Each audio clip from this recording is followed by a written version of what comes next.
इसने भी मुद्दा उठाया था, अखिलेश जी ने भी, लेकिन सरकार सुन ही नहीं रही है। हम लोग कितना भी महाधरना कर रहे हैं, धरना कर रहे हैं, हम लोग भूखे प्यासे यहाँ बैठे रहते, सरकार सुन ही नहीं रही हमारी बात। हम लोग रहेंगे जब तक सरकार हमारी नहीं सुनेगी, हम यहीं बैठे रहेंगे। हम लोग धरना छोड़ेंगे नहीं सर, धरने पे तो हम लोग बैठेंगे ही और एक न एक दिन तो हम लोग इसका फैसला लेकर ही रहेंगे।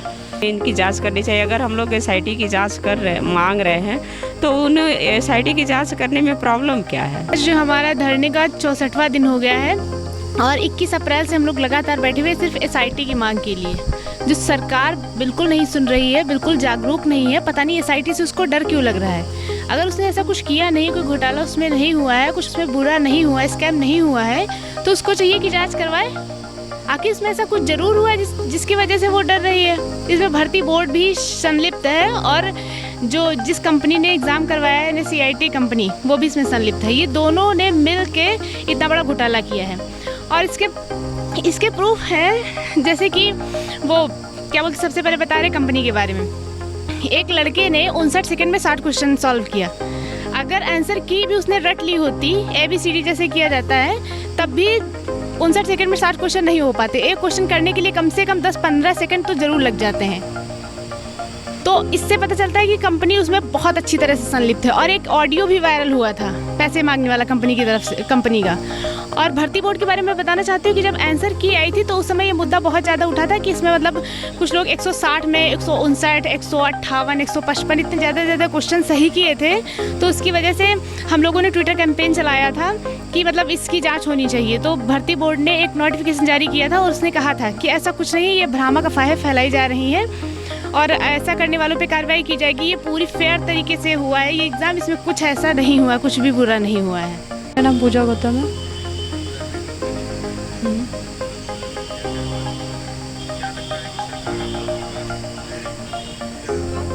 सरकार हम लोग की बात सुननी नहीं चाह रही है। जो भी हमारे साथ आके खड़ा होता है उसे नज़रबंद कर देती है। पहले विवेक सर को, अब अमिताभ सर को। सरकार के कानों तक उस दिन अखिलेश ने भी मुद्दा उठाया था, अखिलेश जी ने भी, लेकिन सरकार सुन ही नहीं रही है। हम लोग कितना भी महाधरना कर रहे हैं, धरना कर रहे हैं, हम लोग भूखे प्यासे यहाँ बैठे रहते, सरकार सुन ही नहीं रही हमारी बात। जो हमारे साथ खड़ा होता है उसको भी सरकार उठा के बंद कर देती है। हम लोग रहेंगे जब तक सरकार हमारी नहीं सुनेगी, हम यहीं बैठे रहेंगे।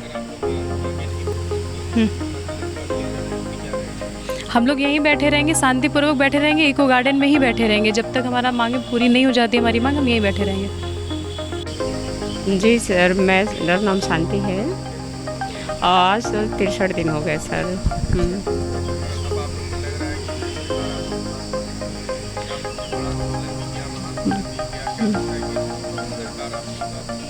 नहीं, देखिए, हम लोग की उम्मीद थी कि सरकार हम लोग की बातें मानेंगी और ये जो है इसी उम्मीद से हम लोग सर इतने दिन से बैठे हुए हैं।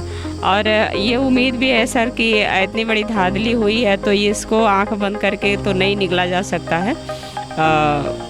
लेकिन हम लोग धरना छोड़ेंगे नहीं सर, धरने पे तो हम लोग बैठेंगे ही और एक न एक दिन तो हम लोग इसका फैसला लेकर ही रहेंगे। ऐसे इतनी बड़ी धांधली सर कैसे कोई छोड़ सकता है। और सरकार को से भी उम्मीद हम लोग यही रख रहे हैं कि उसे इस चीज़ को संज्ञान में लेना चाहिए और जो है इस पे कार्रवाई करनी चाहिए, उन्हें इनकी जांच करनी चाहिए। अगर हम लोग एसआईटी की जांच मांग रहे हैं तो उन एसआईटी की जांच करने में प्रॉब्लम क्या है। और इतने दिन से धरने पे बैठे हुए हैं, ना कोई भी ऐसा उनके व्यक्ति नहीं आए जो आकर के इसका कुछ भी पूछताछ करे कि क्यों हाई कोर्ट में। सर प्रोसेस तो सही तरह से चल रहा है, लेकिन ये है कि उसकी डेट लंबी पड़ गई है 18 जुलाई को। अब इनसे तो हम लोग को सर उम्मीद नहीं लग रही है सरकार से। अब हाई कोर्ट से ही हम लोग को उम्मीद है कि जो है वही हम लोग को न्याय दिला सकती है।